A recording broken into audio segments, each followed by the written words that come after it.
putain de merde, what the f... Je déconne, y'avait rien les gars, putain l'acting était fou, il y avait vraiment rien à part de l'écriture romaine.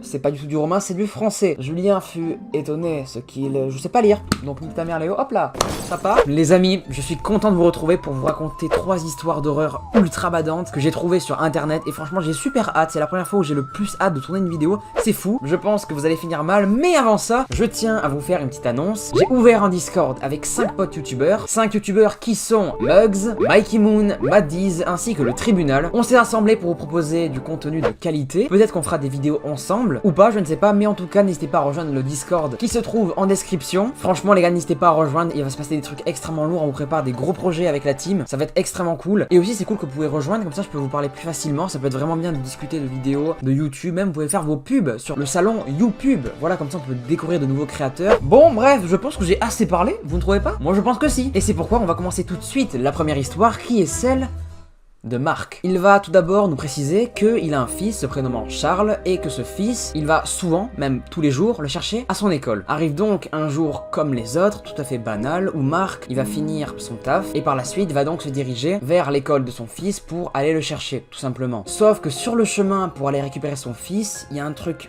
bien badant qui va se passer. Parce que comme il nous le précise, en fait, sur la route pour aller chercher son fils, eh bien, il y avait énormément de bouchons. Et donc, qui dit bouchon, dit forcément qu'il était souvent à l'arrêt avec sa voiture. Et Marc nous dit même qu'il ne l'aurait même pas remarqué s'il roulait à la vitesse habituelle, donc sans bouchon. Vous allez me dire, mais de qui tu parles Léo? Eh bien en fait, Marc, il va voir à sa droite, en tournant la tête, qu'il y a une femme qui l'observe. Mais une femme pas comme les autres. Pourquoi? Parce qu'elle a l'air déjà de le regarder fixement, sans bouger et en souriant. Et de deux, c'est qu'elle est en train de lui faire un signe de la main. Comme si elle lui faisait un au revoir ou un coucou. Il sait pas vraiment, mais elle lui fait un signe de la main. Marc, à ce moment-là, il est pas super bien, pas vraiment rassuré. Parce que premièrement, s'il veut s'enfuir avec sa voiture, eh bien c'est impossible comme il est en plein bouchon et il n'avance pas. De deux, il a très peur de cette femme. Mais il n'y a pas que ça qui va l'intriguer. Parce que à côté de cette femme, il y a un enfant. Enfant qui a sur la tête un chapeau de chèvre. Marc, il a trouvé ça très étrange. Pourquoi? Parce que Halloween est passé, le carnaval est passé, donc il se dit pourquoi ce petit a un masque de chèvre. Mais bon, il va finalement s'en foutre un peu. C'est pas à lui de juger le goût vestimentaire des personnes, chacun son délire, mais bon, il trouve ça quand même très bizarre. Mais les doutes de Marc vont se confirmer parce que le petit, qui tient la main à la femme, eh bien va lui aussi se mettre à lui faire un signe de la main. Là, Marc, il va trouver ça vraiment étrange et même très flippant. Ça va littéralement lui glacer le sang. Mais va arriver un fameux moment où tout va s'arrêter. La femme et le petit au masque de chèvre vont s'en aller. Marc, pour le coup, il va être extrêmement rassuré. Et là, il en arrive à un sentiment où il veut juste retrouver son fils et rentrer chez lui. Tout ce qu'il y a de plus normal quand il t'arrive ce genre de situation. Donc, Marc, c'est ce qu'il décide de faire. Il va chercher son fils à l'école. Après, bien évidemment, que la circulation redevienne à la norme et qu'il n'y ait plus ces voitures à l'arrêt. Marc arrive finalement au point de rendez-vous, donc, qui est l'école. Il se présente, il dit bonjour, je suis le père de Charles. Où est-il? Je viens le récupérer. Mais là, la surveillante, elle va être assez étonnée de la demande de Marc. Elle va lui dire la chose suivante. Mais monsieur, excusez-moi, mais Charles est déjà parti. Votre femme est venue le chercher tout à l'heure. Marc, à ce moment-là, il va être tétanisé par la peur parce qu'il va dire à la dame que c'est impossible que ce soit sa femme qui est venue chercher Charles à l'école parce que sa femme est morte il y a 5 ans à la naissance de Charles, son fils. Aucun parent, comme nous dit Marc, je pense, ne veut vivre ce sentiment parce qu'il va comprendre en fait qu'il vient de se faire voler à l'instant son enfant. Mais il ne va pas comprendre que ça, il va aussi comprendre qu'en fait, la femme qu'il a croisée avec l'enfant au masque de chèvre dans les bouchons était sûrement la femme qui a enlevé son fils. C'est donc pourquoi le petit avait un masque de chèvre. Pour pas que Marc reconnaisse que c'était son fils. C'est absolument horrible comme histoire. Marc va bien évidemment tout faire pour retrouver son fils et la femme, mais malheureusement sans conclusion à tout ça, comme il n'a jamais retrouvé son fils ni cette femme, il a même fini par mettre fin à ses jours. Et cette histoire en fait, vous allez me dire, mais alors pourquoi, comment on a ce témoignage aussi précis de Marc? C'est impossible. Eh bien détrompez-vous parce qu'en fait Marc avant sa mort a décidé de tout raconter ce qu'il avait vécu. Et c'est grâce à son ancien voisin qui a retrouvé cette lettre, ce que je viens de vous raconter, qu'on peut avoir son histoire. La deuxième histoire, les amis, commence en 1983 où on y retrouve une équipe de scientifiques qui a voulu monter une expérience pour prendre contact avec Dieu. Bon, ce qui a l'air faux au premier abord, mais vous allez voir. c'est terrifiant. En fait, pour vous contextualiser un peu tout, ces scientifiques pensaient que nos sens, donc l'ouïe, l'odorat, le toucher, etc., bloquaient le contact avec l'au-delà, avec Dieu. Et donc, ces scientifiques, ils se sont dit, mais pourquoi pas retirer à un cobaye 5 sens, donc toutes les connexions nerveuses, reliées du coup au cerveau, afin qu'il ne puisse donc plus voir, plus goûter, plus sentir les odeurs, et pour finir, plus sentir la douleur et entendre. Ces scientifiques ont donc pris comme cobaye Emmanuel, comme je viens de vous le dire. Ils lui ont tout enlevé, donc ils lui ont ouvert le cerveau, ils ont tout enlevé, tous les trucs nerveux, hop, ils ont tout retiré pour qu'il n'ait plus rien en fait de lui. Il ne pouvait plus entendre, plus ressentir la douleur, plus rien. Vraiment, il n'y avait plus aucun sens d'humain dans lui. Et là, à ce moment-là, ça va partir totalement en couille. Au bout de 4 jours, Emmanuel, le cobaye, il va commencer à dire des phrases absurdes, limite incompréhensibles pour les scientifiques, dû au fait sûrement qu'il n'entend rien et donc il peut pas se reprendre. Les scientifiques vont essayer de reconstruire ces phrases et vont comprendre en fait qu'il commence à entendre des voix, Emmanuel, et même à comprendre ce que ces voix disaient. Mais bon, ça va pas trop convaincre les scientifiques, car ils ne vont pas du tout s'arrêter là. Ils vont même penser au début que c'est juste un début de psychose, hein. Ils vont continuer les tests sur Emmanuel et vont voir qu'au 6e jour, il entend dans sa tête sa femme décédée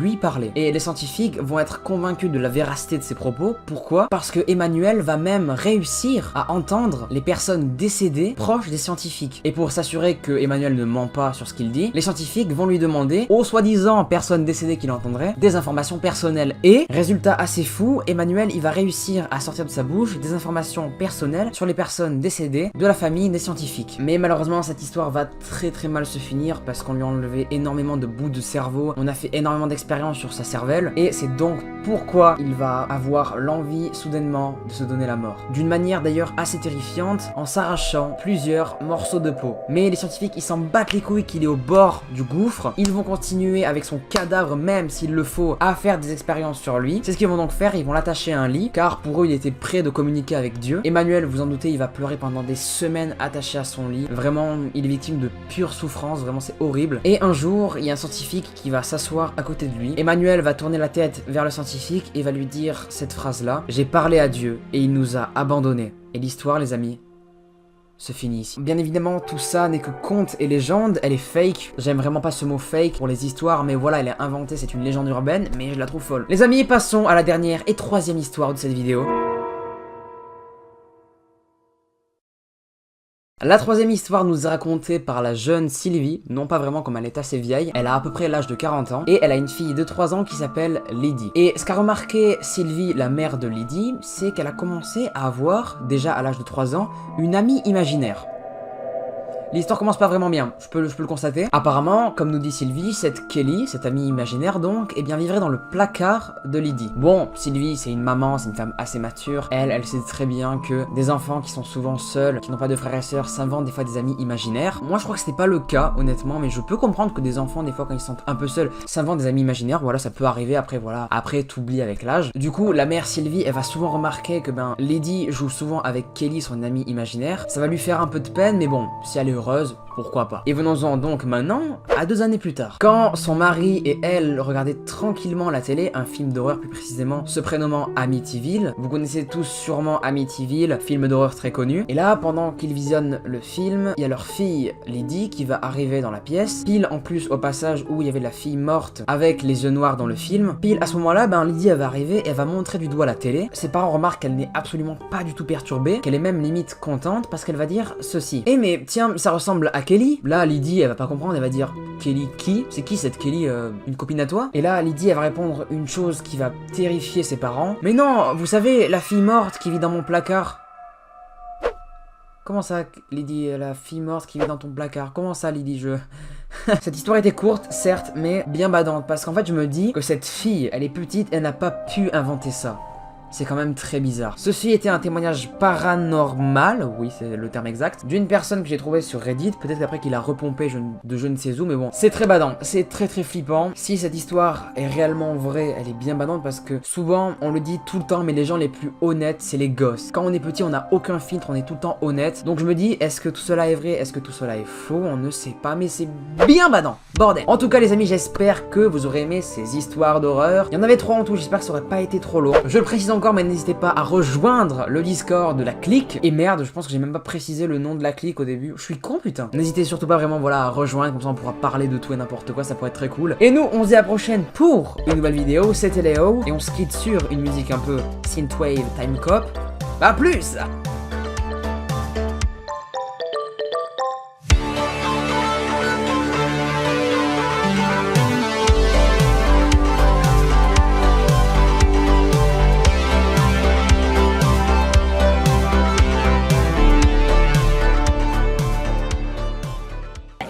If we break this tree, we should be able to make a torch inside.